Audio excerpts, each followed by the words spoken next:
ဒီနေရာလေးကလေမြန်မာနိုင်ငံမြောက်ဖြားပူတာအိုခရိုင်မှာရှိတာပေါ့နော်သူကတော့ပူတာအိုမြို့ကနေခေါင်လန်ဖူးကိုသွားတဲ့လမ်းပေါ်ကအမြင့်ဆုံးတနေရာမှာရှိတာဒီအမြင့်ဆုံးနေရာကိုတော့ဆန်လွတ်ချက်လို့ခေါ်တယ်ပေါ့နော်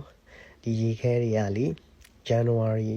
လနောက်ဆုံးတစ်ပတ်နဲ့ဖေဖော်ဝါရီလပထမပတ်ဒီအရန်အေးတဲ့အချိန်ဒီမှာ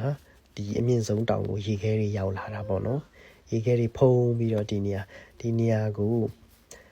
ဆိုင်ကဲနဲ့သွားလို့ရတယ်ပေါ့နော်ဆိုင်ကဲနဲ့သွားလို့ရှိရင်ကြားမှာတညအိတ်လို့ရှိရင်နောက်ရအဲ့ဒီနေရာကိုရောက်ရောလမ်းတစ်လျှောက်လုံးနဲ့ရှုခင်းတွေလာမလာဟိုရှုခင်းနေဆိုရင်ပျော်စရာကြီးလာမလာငေးကြည့်နေရတာပေါ့နော်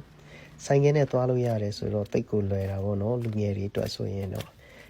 အနာတော့မကတ်ရဲဘူးအနေနဲ့သိမ့်များတယ်ပေါ့နော်အဲ့ဒီမှာရေခဲကလည်းသိမ့်မထူဘူးဆိုတော့ပျော်စရာကြီးဟိုအဲ့မှာလူစီတွေတခြားတွေယူသွားစားဖို့ကျေးဇူးတင်ပါတယ်